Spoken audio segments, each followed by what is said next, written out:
ছোট্ট একটি শহরে হোসেন এবং মরিয়ম নামে একটি দম্পতি বাস করতেন। তাদের একমাত্র ছেলের নাম ছিল রাফি। কিন্তু রাফি ছিল প্রচণ্ড অহংকারী এবং স্বাধীনচেতা।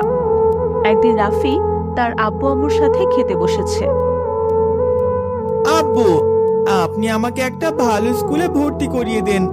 আমি এই স্কুলে আর যেতে চাই না। কিন্তু তুমি কেন এই স্কুলে যেতে চাচ্ছ না? এখন তো বছরের মাঝামাঝি সময়। আমি চাইলেও তো আর তোমার স্কুল বদলাতে পারবো না। আমি শহরের ভালো কোনো স্কুলে পড়াশোনা করতে চাই। এখানে যারা পড়াশোনা করে তারা গরিব, আর তাদের বাবা মা তেমন একটা শিক্ষিত নয়, বেশিরভাগই গরিব। ছি রাফি, ধনী গরিব মহান আল্লাহ তাআলার সৃষ্টি। কাউকে ছোট করে কখনোই কথা বলতে নেই, এতে মহান আল্লাহ তাআলা নারাজ হন। তুমি দ্রুত তোমার খাবার শেষ করো বাবা, আর বক্সে তোমার টিফিন দেওয়া আছে, সময় মতো খেয়ে নিও। আজকে আমার টিফিনে কি দিয়েছেন আম্মু? আজকে তোমার টিফিনে আমি রুটি এবং আলু ভাজা দিয়েছি। প্রতিদিন এই খাবার খেতে আমার বোরিং লাগে।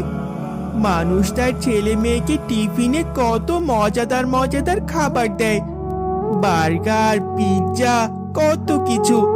ওই যে পাশের বাসার পুলিশ আঙ্কেলের ছেলে শামিন, তার মা তাকে টিফিনে অনেক দামি দামি খাবার দেয়। খাবার কখনো অর্থমূল্য দিয়ে বিচার হয় না। তুমি যে খাবারই খাচ্ছ না কেন, সেটা আল্লাহ প্রদত্ত উত্তম রিজিক। সবসময় সে রিজিকের শুকরানা আদায় করতে হয়।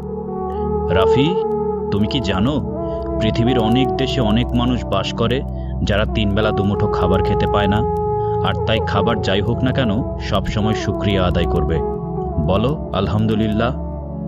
উফ, আলহামদুলিল্লাহ। এই রাফি, আজকে অনেক গরম, চলো একটা রিক্সা নেই। আচ্ছা, তোমার ইচ্ছা। এই যে রিক্সাওয়ালা মামা, আসসালামু আলাইকুম। ওয়ালাইকুম আসসালাম। বাবারা, কোথায় যাবা তোমরা? এই তো সামনেই।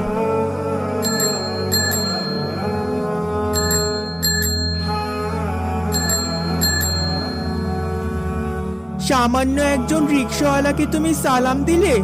আশ্চর্য ব্যাপার। কি বলছো তুমি? এমন ভাবে কথা বলছো যেন রিক্সাওয়ালা হওয়া অপরাধ। কেন, রিক্সাওয়ালারা কি মানুষ না? হ্যাঁ মানুষ, কিন্তু তারা পড়াশোনা জানে না, আদব কায়দাও জানে না। তুমি তাদের সাথে যত ভালো বা খারাপ ব্যবহার করো না কেন, তারা এর মর্ম কখনোই বুঝবে না। আমাদের প্রিয় নবী কি বলেছিলেন মনে আছে তোমার? আমাদের প্রিয় নবী বলেছিলেন, সুন্দর ব্যবহার পুণ্য, আর সুন্দর ব্যবহার কখনো ধনী গরিব দেখে হয় না। তুমি ধনীদের সাথে ভালো ব্যবহার করবে আর গরিবদের সাথে খারাপ ব্যবহার করবে, এটা কোথাও ইসলামে বলা নেই। সবার সাথে ভালো আচরণ করতে হয়। হ্যাঁ বাবা, বুঝতে পেরেছি। চলো এখন ক্লাসে যাই, দেরি হয়ে যাচ্ছে। এরপর তারা দুজন স্কুলে প্রবেশ করলো। এরপর তারা পাশাপাশি বসলো, আর এমন সময় একটি ছেলে সেখানে প্রবেশ করলো, যার নাম সোহান। আমি কি তোমাদের সাথে বসতে পারি? আসলে ক্লাসরুমে অন্য কোথাও সিট খুঁজে পাচ্ছি না। হ্যাঁ হ্যাঁ, অবশ্যই, তুমি আমাদের পাশে বসতে পারো। এই ছেলে, না না, একদম আমার পাশে বসবে না। তোমার গা থেকে বিকট গন্ধ বের হচ্ছে, আর তোমার পরনের পোশাকটা অনেক ময়লা। আসলে আমার বাবা একজন চা দোকানদার। সকালবেলা স্কুলে আসার আগে আমি সেখানে কিছুক্ষণ কাজ করি, এতে করে আমার বাবার কিছুটা সাহায্য হয়। আজকে দোকানে আমার গায়ে ময়লা লেগে গেছে। কি, চা দোকানদার? তাহলে তুমি তো চা বিক্রি করলেই পারো। ভবিষ্যতে তোমাকে দিয়ে কখনো পড়াশোনা হবে না। চায়ের দোকানের ছেলে স্কুলে এসে কি করবে? ছি ছি রাফি, তুমি এইভাবে কেন ওর সাথে কথা বলছো? তোমার কথায় আত্ম অহংকার প্রকাশ পাচ্ছে। তোমার যদি ইচ্ছে হয় তুমি ওর সাথে বসতে পারো, কিন্তু একজন চায়ের দোকানদারের ছেলের সাথে আমি কখনোই বসবো না। আচ্ছা বাবা, ঠিক আছে, আমার সাথে তোমাকে বসতে হবে না।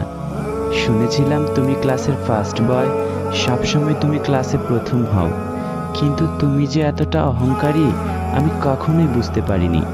তুমি একজন ভালো ছাত্র হতে পারো, কিন্তু একজন ভালো মানুষ কখনোই হয়ে ওঠোনি। তুমি ওর কথায় কিছু মনে করো না সোহান, আসলে ও বুঝতে পারিনি। না না, ঠিক আছে হাসিব, আমি কিছুই মনে করিনি। তুমি আমাকে কি মনে করলে তাতে আমার কিচ্ছু যায় আসে না। আমি এই স্কুলে সব সময় প্রথম হয়েছি আর সারা জীবনই প্রথম হয়ে আসবো। তুমি ক্লাসে প্রথম হবে, এটা খুবই ভালো কথা। আমার শুভকামনা থাকবে তোমার প্রতি।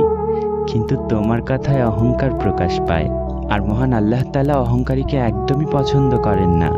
তবে মনে রেখো, এমনটা হতে পারে একদিন তুমি প্রথম না হয়ে অন্য কেউ প্রথম হতে পারে। সেই একজনটা কি তুমি নাকি? অযথা এইসব দিবা স্বপ্ন দেখা বন্ধ করো। কার ভাগ্যে মহান আল্লাহ তাআলা কি লিখেছেন কিছুই বলা যায় না। স্কুল শেষ করে রাফি বাড়িতে ফেরে আর রাতের বেলা বাবা মায়ের সাথে খেতে বসে। আব্বু, আগামী সপ্তাহে আমার জন্মদিন, আর আমি আমার জন্মদিনে সবাইকে দাওয়াত দিতে চাই। রাফি, তুমি কি জানো জন্মদিন পালন করা সম্পূর্ণ বিদআত? তা আমি জানি না আব্বু, আর জানতেও চাই না। আমার স্কুলের সব বন্ধুরা তার জন্মদিনে বড় করে কেক কেটে কেটে সেলিব্রেট করে। আমার জন্মদিনে সবাইকে দাওয়াত না দেওয়া হয় তাহলে আমি অনেক ছোট হয়ে যাব। জন্মদিনে কেক কাটা সম্পূর্ণ ইসলামে নিষিদ্ধ, আর ইসলামে যেটা নিষেধ করা হয়েছে সেই কাজ আমি কখনোই করব না। তাছাড়া তুমি সবসময় কেন জোর করো সেটাই বুঝতে পারি না। তোমার আব্বু একটা ছোটখাটো চাকরি করেন, তার সামর্থ্যের বাইরে গিয়ে কোনো কিছু চাওয়াটা একটা অপরাধ। আমি এত কিছু জানতে চাই না, বুঝতেও চাই না। আমি চাই আমার জন্মদিন অনেক বড় করে করতে হবে, আর তা না হলে আমি পড়াশোনা সহ সবকিছু বন্ধ করে দেব। আচ্ছা ঠিক আছে, দেখি চেষ্টা করে কি করা যায়।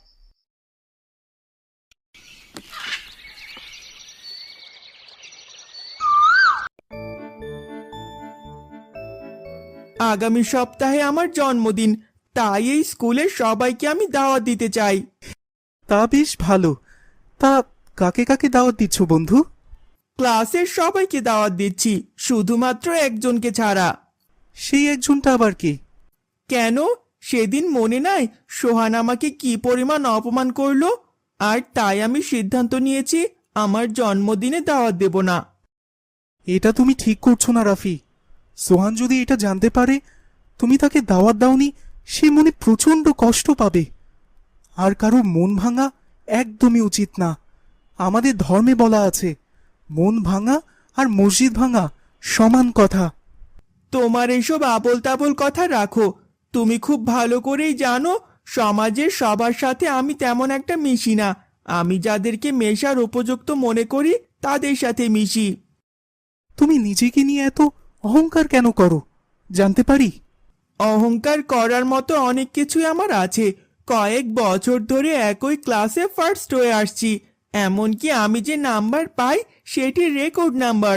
কেউ এই রেকর্ড ভাঙতে পারবে না। মহান আল্লাহ তাআলার রহমতে হয়তো তুমি ফার্স্ট হচ্ছ, কিন্তু তোমার মধ্যে অহমিকা স্পষ্ট।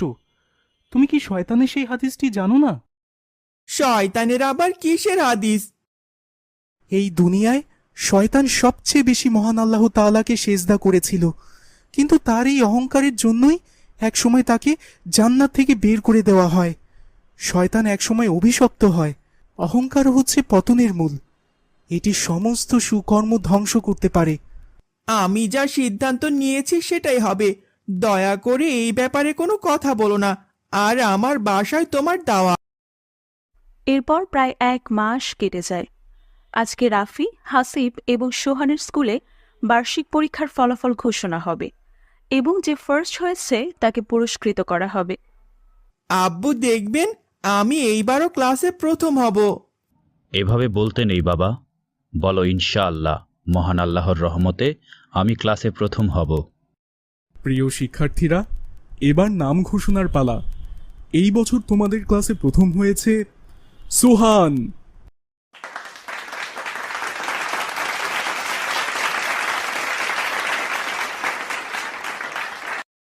এ কি করে সম্ভব? ক্লাসে তো আমার প্রথম হওয়ার কথা ছিল। এ নিশ্চয় কোনো ভুল হচ্ছে। ভুল কেন হবে বাবা? দেখো তোমার প্রধান শিক্ষক কি বলছে। সোহান, এই বছর বার্ষিক পরীক্ষায় তুমি প্রথম হয়েছো বাবা। তোমার অনুভূতি কেমন? আমি প্রথমেই এমন ফলাফলের জন্য মহান আল্লাহ তাআলাকে ধন্যবাদ দিতে চাই। এরপর ধন্যবাদ দিতে চাই আমার বন্ধু রাফিকে, যে নিয়মিত ফার্স্ট হয়ে আসছে তা নিয়ে তার প্রচণ্ড অহংকার ছিল। সে এত বেশি অহংকারী ছিল যে তার জন্মদিনে শুধুমাত্র আমাকে ছাড়া ক্লাসের সবাইকে দাওয়াত দিয়েছিল। আর বিষয়টি আমাকে প্রচণ্ড মানসিক কষ্ট দেয়। আর সেদিন থেকে আমি ভালো করে পড়াশোনা করার সিদ্ধান্ত নেই। আর সে সিদ্ধান্তের ফলাফলই আজকের এই রেজাল্ট। ছি রাফি, তোমার মন মানসিকতা এতটা নিচু? ক্লাসে তোমার এই একজন বন্ধুকে তুমি দাওয়াত দাওনি? তোমার এই নিচু মন মানসিকতা আমি প্রচণ্ড কষ্ট পেলাম। হ্যাঁ আব্বু, আপনি ঠিকই বলেছেন। আমার মধ্যে এত বেশি অহংকার দানা বেঁধেছিল যে আমি মহান আল্লাহ তাআলাকে ভুলে, তার দিক নির্দেশনা ভুলে জীবনযাপন করছিলাম। এখন থেকে আমি একজন ভালো মানুষ হওয়ার চেষ্টা করব। আপনি আমাকে ক্ষমা করে দিন। এই ঘটনায় রাফি প্রচণ্ড লজ্জিত হলো আর এরপর থেকে সে অহংকার করা একদমই ছেড়ে দিল।